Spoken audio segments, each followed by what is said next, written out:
이번 영상은 기출 분석 예시 자료입니다. 이전 영상들에서도 말씀드렸듯이 저는 자료를 만드는 것 자체에는 최대한 적은 시간을 투자하였습니다. 그래서 제가 만든 자료는 정말 저 혼자 보기 위한 자료였습니다. 다른 분들께 공유하기에는 정돈되지 않은 부분이 많습니다. 그래서 여러분들이 저의 자료를 보실 때에는 그냥 이 사람은 이러한 방식으로 정리를 했구나 라는 그런 형식적인 측면에서 아이디어를 얻어가는 용도로 사용하셨으면 좋겠습니다. 어쨌든 기출분석은 가장 중요한 점이 내가 스스로 문제를 여러 번 풀어보고 내가 틀린 문제들을 기준으로 또 내가 중요하다라고 느낀 것들을 기준으로 직접 분석을 해보고 정리를 해보는 그 과정입니다. 이 점을 꼭 기억해 주시고 시청해 주시기 바랍니다.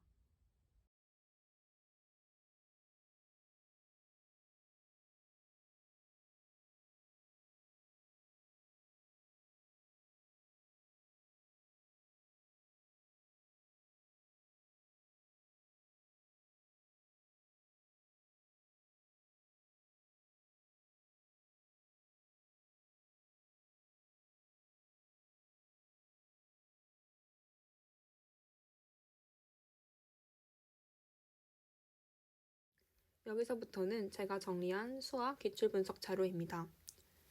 수학은 먼저 강론, 기본이론, 교육과정, 모형, 수능형 등의 출제 범위로 나누고 그 안에서 분석을 했습니다. 강론 유형의 경우에는 수화연산, 도형, 측정, 규칙성 등등의 아이들이 배우는 그 내용 영역 안에서의 문제의 유형과 특성을 분석하였습니다. 예를 들어서 이 페이지에서 볼 수 있는 수화연산의 영역의 경우에는 총 5가지의 유형의 문제들이 출제되고 있었습니다. 가장 큰 비중을 차지하고 있는 문제가 지도 방법을 설명하시오 였습니다. 두 번째로는 수업의 장면을 보여주고 그를 통해서 계산식을 직접 유추해서 쓰는 문제, 세 번째로는 교사의 발문을 쓰는 문제, 네 번째로는 풀이 방법, 알고리즘을 서술하는 문제, 다섯 번째로 단순 내용 지식 문제가 나왔습니다.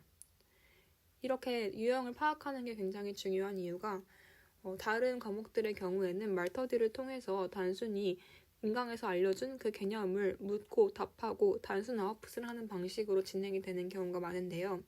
수학은 실제로 강의에서 다뤄준 그런 목록화되어 있는 개념들을 직접적으로 개념의 이름을 쓰는 문제는 거의 출제가 되지 않았다는 것을 적어도 수학 연산 파트에서는 한 번밖에 출제가 되지 않았다는 것을 알 수 있습니다. 그렇기 때문에 우리가 스터디를 할 때 굉장히 많이 나와 있는 그런 여러 가지 법칙들이나 이론들의 이름을 아웃풋하는 것, 그리고 그걸 청킹을 열심히 따서 달달달달 외우는 게 그렇게 크게 나올 가능성이 크게 있지는 않다는 것을 알 수 있습니다. 그보다는 내가 직접 교사로서 수업을 할 수 있고 아이들에게 이러한 원리들을 적절하게 설명하고 5개념을 가지고 있는 것에 대한 지도를 하고 내가 정말 교사로서 지도할 수 있는 그 역량을 가지고 있는지를 파악하려고 하는 그런 문제들이 주로 출제가 된다는 것을 알 수 있습니다. 이를 통해서 스터디할 때도 어떻게 내가 다른 친구에게 질문을 해줘야 하는지에 대한 방향을 잡아갈 수 있습니다. 다음으로 도형 영역은 성질과 정의를 외워서 쓰는 것, 그리고 활동 쓰기의 문제가 주로 나왔습니다. 수와 연산과는 완전히 결이 다르게 성질과 정의에 대한 정확한 암기가 필요하였습니다. 활동 쓰기의 경우에는 대다수가 이미 지도서에 있는 활동들을 제시하였으므로 지도서를 탐독할 때 아이들이 하는 활동의 그 제목들도 유심히 보고자 노력했습니다. 그리고 활동을 쓸 때에도 키워드가 명확하게 들어가야 한다는 사실을 알 수 있었습니다. 측정과 규칙성, 자료와 가능성도 같은 방법으로 분석을 하였습니다.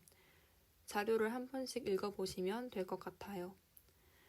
모형의 경우에는 수학은 굉장히 출제 이력이 적었습니다. 그래서 모형 공부를 할 때 다른 빈출되는 과목보다는 그렇게 막 세세하게 공부를 하진 않았습니다.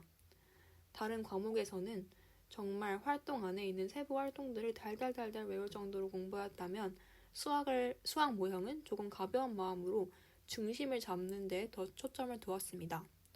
모형이 출제가 되더라도 중요한 걸 물어볼 거라는 생각이 강했습니다.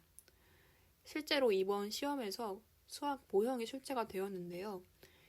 이게 경향에 벗어난 거긴 한데 그래도 다행히 첫 번째로 출제가 된 거기 때문에 대놓고 출제된 것으로는 그렇게 어려운 걸 묻지 않았고 단계명 쓰는 것과 교사학습 활동을 맥락에 맞게 설명하는 정도로 간단하고 중요한 것들이 나왔습니다. 그래서 수학 모형에 있어서 막 굉장히 다양한 검정 모형들이 있는데 그런 것들에 대해서 엄청 열심히 파지 않은 건 잘한 짓인 것 같아요. 이렇게 기출 분석을 통해서 각각의 영역들에 대해서 각 과목에 대해서 어떤 부분에 좀 더 초점을 두고 무게를 두어야 되는지를 판단할 수 있습니다. 다음으로 교육과정인데요. 교육과정은 제가 가장 싫어하는 공부였던 만큼 기출 분석도 가장 열심히 했습니다. 수학은 교육과정이 굉장히 빈출되기는 하지만 통함기는 절대 필요 없다고 느꼈습니다. 그 이유는 최근 기출의 경향이 성취 기준에 키워드를 작성하는 것이었기 때문입니다. 옛날 기출에는 좀 통함기가 나오긴 했지만 최근에는 웬만하면 중요한 교육과정, 그러니까 내용체계의 변화라든지 실제로 우리가 아이들을 지도할 때 꼭 알아야 할 강론과 연관이 있는 유의점, 이런 것들이 출제가 되었습니다. 그럼에도 불구하고 저기 저 5번에 있는 2014년에 출제된 뒷교 통함기 문제 때문에 그 뒷교 부분은 최대한 통함기 비슷하게 하려고 노력은 했습니다. 당연히 완전 통함기는 하지 못했고요.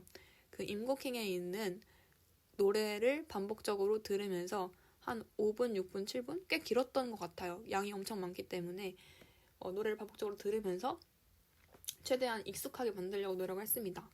근데 이게 은근 헷갈리는 게 암기를 하는 것도 암기를 하는 건데 그 수업 장면을 보고 거기 있는 여러 가지 하위 역량 관련 뒷교 중에서 어떤 거랑 관련이 있는지 연결시키는 게 저는 은근히 헷갈리더라고요. 그래서 모의고사를 풀 때 이거 연결을 잘못 시켜서 틀린 적도 꽤 있었던 것 같아가지고 계속 암기를 하면서도 그거랑 관련된 대표적인 수업 장면들이나 구현 사례 같은 것을 연결 지으면서 본질을 잊지 않으려고 노력했습니다. 왜냐하면 이게 만약에 출제가 된다고 하더라도 조사 하나하나를 묻기보다는 연결을 제대로 시켜서 그거에 맞는 걸 찾아서 골라 쓰는 게 더 중요했기 때문에 그러한 본질을 놓치지 않으려고 굉장히 노력을 많이 하면서 통함기를 해야 합니다. 기본 이론은 보시다시피 별게 없어서 그냥 강론과 연결을 잘 시키자라는 정도의 교훈을 가지고 공부를 했습니다. 다음은 수능형인데요. 수능형이야말로 정말 주관적으로 분석한 내용, 주관적으로 느낀 점을 적었습니다.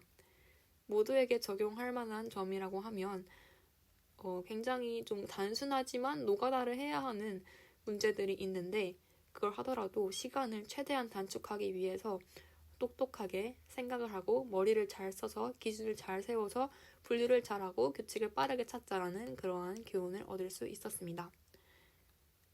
그렇게 해서 여러분들도 수능형을 풀면서 내가 틀렸던 문제, 헷갈렸던 문제들에 대한 어떤 교훈점들을 찾아서 정리해보면 좋을 것 같아요.